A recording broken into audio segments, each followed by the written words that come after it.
លោកប្រុសប្រីមកទីកន្លែងនេះចម្លែកមែនទេអត់ទេលោកប្រធានចាងលោកស្ដាប់ខុសហើយខ្ញុំមិនមែនថាលោកទេខ្ញុំថាស្រីម្នាក់ដែលលក់ត្រីសំអុយនេះទៅវិញទេនាងជាមនុស្សប្រុសជួបមនុស្សប្រុសប្រីនាងមានកូនជាមួយមនុស្សប្រីខ្ញុំគឺជាមនុស្សប្រុសប្រីនោះហើយហើយបាត់ទេលោកមានឋានៈខ្ពស់យ៉ាងនេះមិនបាច់ជាតាក់ទងជាមួយអ្នកលក់ត្រីសំអុយម្នាក់នេះទៅវិញនាងលក់ត្រីស្អុយអញ្ចឹងកូនចិនចាងខ្ញុំលក់ត្រីជាមួយនាងរាប់ជាស្អីទៅអូអត់ទេប្រធានចាងខ្ញុំមិនដឹងថាលោកនឹងនាងមានតំណែងតំណងយ៉ាងនេះទេប្រធានមិនទេនាងមានកំណត់ជាអ្នកលក់ត្រីមែនអរគុណប្រធានចាងលោកជាអ្នកធំមិនប្រកាន់អ្នកតូចតាចដូចជាខ្ញុំទៅសិនហើយអាសាមកទិញត្រីនៅទីនេះច្រើនដងត្រីមិនទាន់ទិញផងក៏ទៅវិញកាប់ទៅខ្ញុំមិនចូលចិត្តញ៉ាំត្រីប្រមាណទេលោកប្រធានចាងមិនចូលចិត្តត្រីមកទីនេះធ្វើអីអាជីវកម្មមិនមែនជាកន្លែងបានទេណាអូមិនមែនទេប្រធានចាងតាមពិតទៅខ្ញុំចូលចិត្តត្រីមែនប៉ុន្តែខ្ញុំមកទីនេះគឺដើម្បីទិញត្រីចូលចិត្តខ្ញុំចូលចិត្តថ្ងៃនេះគឺល្អហើយត្រូវតែញ៉ាំចាំងឆឹងបញ្ចុកត្រីគេប្រធានចាងហេតុអីក៏លោកប្រធានចាងកុំអីប្រធានចាងធាវគេគឺមិនចេញកំហឹងឲ្យខ្ញុំយ៉ាងម៉េចហើយខ្ញុំជួយលោកហូបត្រីហើយមិនរីករាយសោះរីខ្លាំងណាស់លោកប្រធានចាងរីករាយគឺល្អហើយហូបហើយនៅរួចហើយចាំងឆឹងជូនគេត្រឡប់ទៅវិញ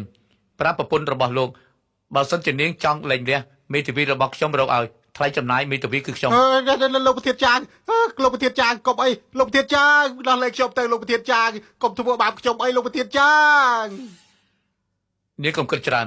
ខ្ញុំបានជួយនេះទេខ្ញុំគ្រាន់តែមិនចង់ឲ្យកូនរបស់ខ្ញុំលំបាកជាមួយនាងតែប៉ុណ្ណោះលោកម្រកខ្ញុំមិនមែនចង់យកជឿអាងទៅទេឯងមិនមែនចង់យកជឿអាងទេតែខ្ញុំចង់យកជឿអាងឈឹងជឿឈឹងហើយនឹងជឿយ៉ាវលោកដឹងអស់ហើយលោកដឹងអស់ហើយចង់លាក់បាំងខ្ញុំអស់មួយជីវិតយកកូន4នាក់របស់ចាងឈឹងខ្ញុំ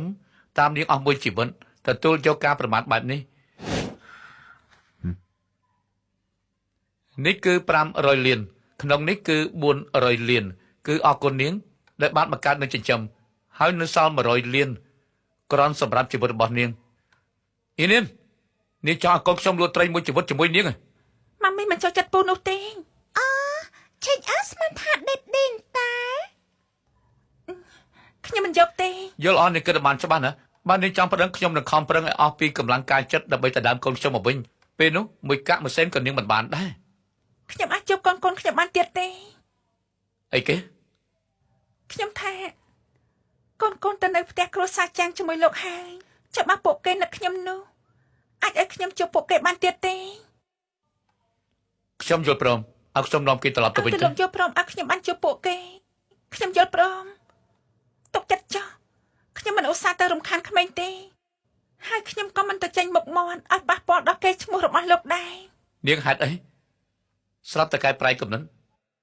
ព្រោះលោកនិយាយត្រែងខ្ញុំជាមនុស្សដែលអសមត្ថភាពខ្ញុំមិនចង់ឲ្យកូនលក់ត្រីជាមួយខ្ញុំអស់មួយជីវិតទេខ្ញុំបានថានាងអសមត្ថភាពនោះទេខ្ញុំគិតយល់ហើយកូនត្រូវការឪពុកជាជំរកឲ្យពួកគេបានពួកគេទៅតាមលោកទើបល្អបំផុតទោះបីជាថ្ងៃក្រោយពួកគេមិនហៅនាងម៉ាមីក៏មិនអីដែរ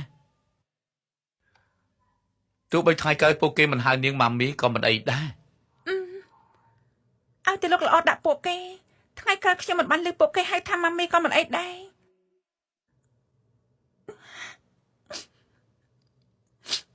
កិច្ចព្រមព្រៀងយកមកឲ្យនៅយកចេញមកខ្ញុំសញ្ញេមែននាងនេះជាកិច្ចសន្យានាងមិនអាចមើលសិនទេមានអីគួរឲ្យល្អមើលឲ្យតែប្រធានចាំងធ្វើល្អដាក់កូនសំណើអ្វីក៏ខ្ញុំទទួលយកបានដែរការពិតទៅប្រធានចាំងលោកកុំនិយាយទៀតអីឲ្យខ្ញុំប្រញាប់សញ្ញេទៅមិនចឹង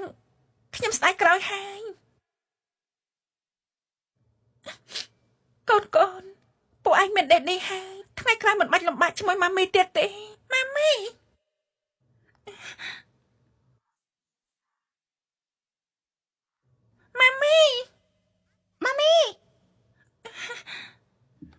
ជា